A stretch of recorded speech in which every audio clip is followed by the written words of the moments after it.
Hello, I'm Stacey. I'm one of the voluntary crew members for Marilyn Run 1, and today I'm going to have a little dive into some of the lore around magical societies in the Marilyn universe. Now, I think this video could end up being a little bit long, so what we'll do is make sure that the transcript is written in the video description, and we'll also see about getting some timestamps added for you as well. So, to begin, we're going to look at where did magic come from? So we have a really simple answer to that question in the Marilyn universe, and that is that magic came from nature. It's something that occurs in the natural world, a bit like any of the other elements: fire, air, water, earth. And it's a natural resource that magicals are able to tap into. Now, because of that, the earliest recorded magicals are in fact magical creatures. Humans did not pick up the ability to tap into that natural resource of magic until a little later in history. Magic very much still works better in wild places or more natural, secluded, untouched by non-magical humans, those sort of places.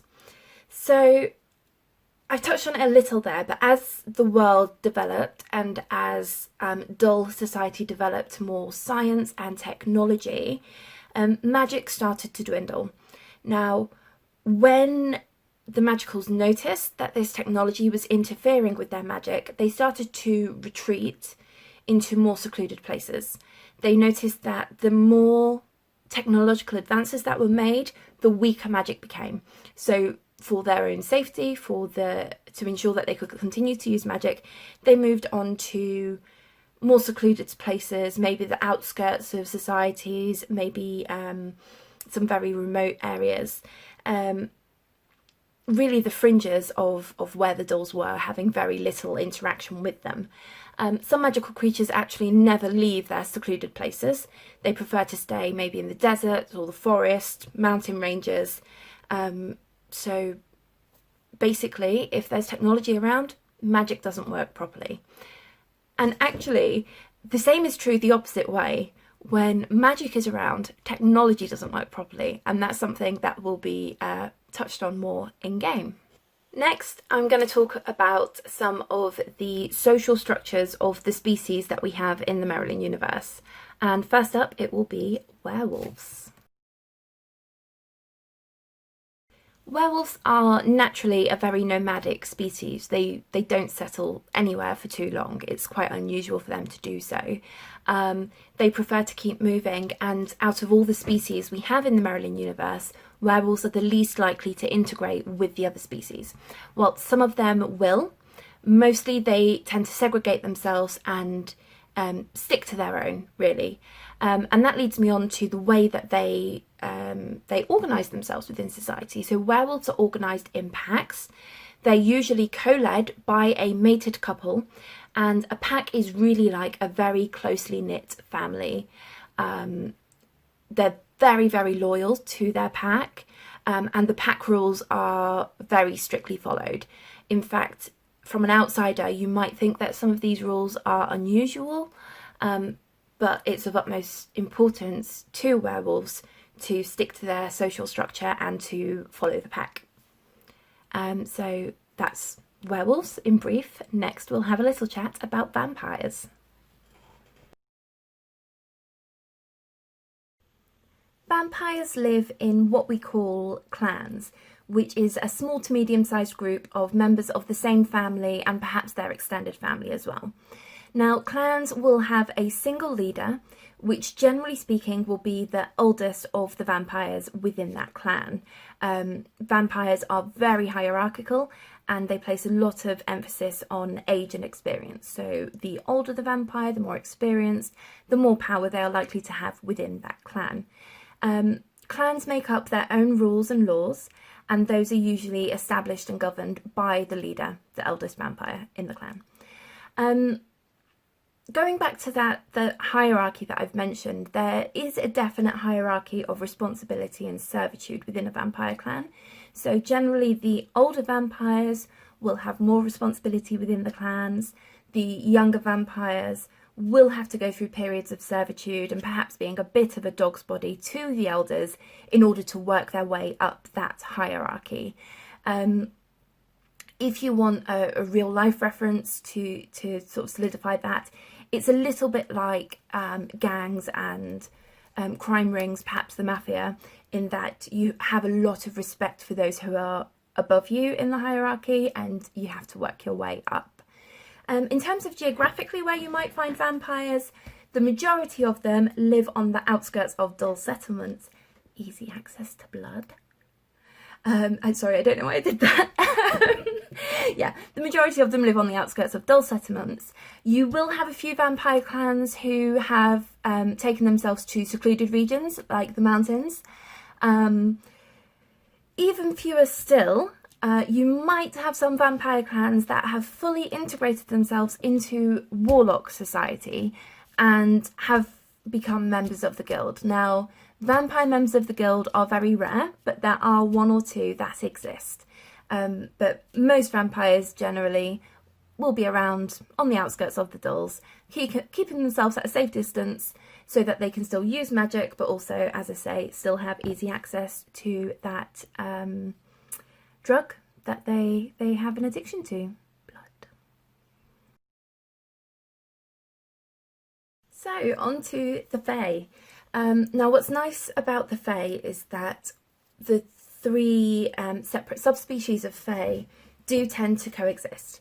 So you'll often find them forming colonies in forests or in the Fae realm. Now, fauns and nymphs in particular will get on really well. They enjoy one another's company. They also enjoy living around nature and around woodland creatures. So particularly if there's a lake nearby for the water nymphs, you're likely to find fauns and nymphs living in a mixed colony. Sometimes the elves do live in these mixed colonies, but a lot of elves prefer to live in elvish only colonies. So they'll tend to segregate themselves a little bit.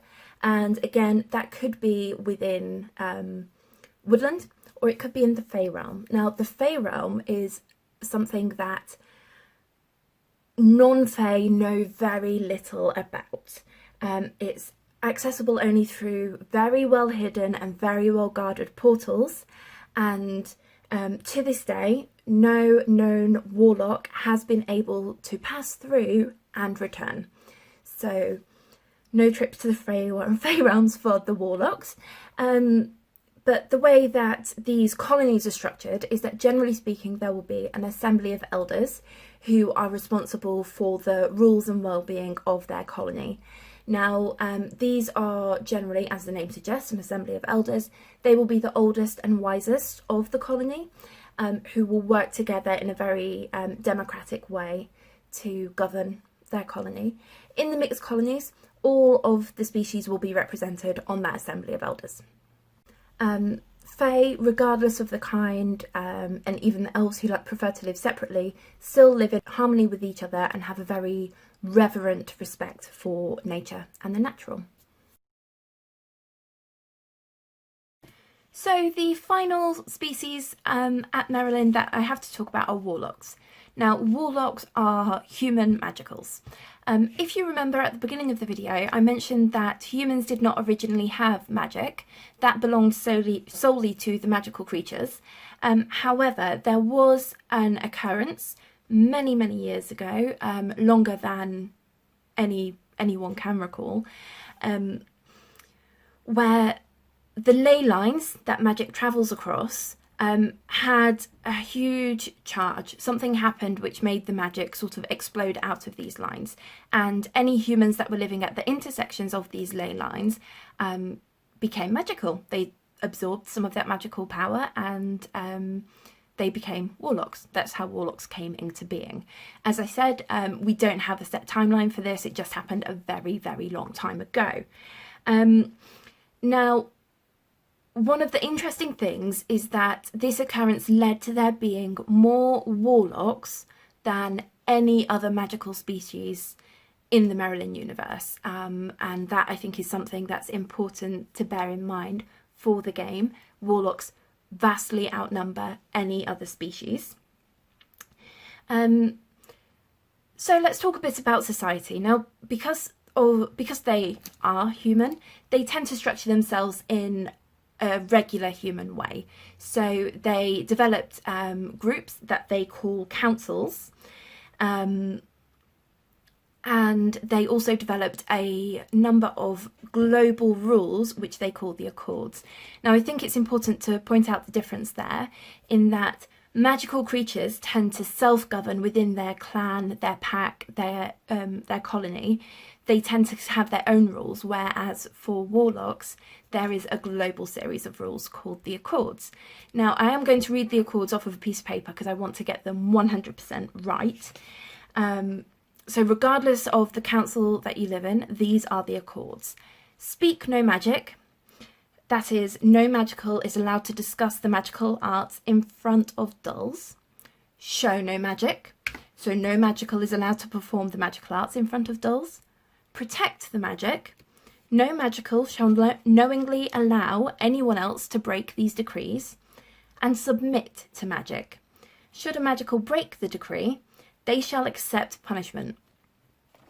So because Warlock society has these global laws, these accords, that every individual council has agreed to uphold, there exists a group within the councils called the Guild.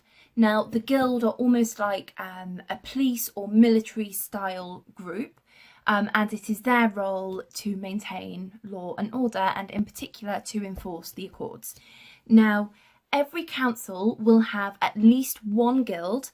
A particularly large council might have two guilds covering different geographical areas within that council. The officers who are part of the guild are referred to as High Warlocks, and they are called High Warlocks because traditionally it was only human magicals who were part of the guild, but in recent years magical creatures have begun to join the guilds, and therefore we do have some High Warlocks who are in fact not warlocks but perhaps vampires or fauns or other magical creatures. So that's the information that I have on Warlocks and on magical societies. I really hope you found this video useful. If you've got any questions, just pop them into the comments for us. A member of the Merlin team will get back to you as soon as they can, and I hope you're looking forward to the game. I'll see you there. Bye.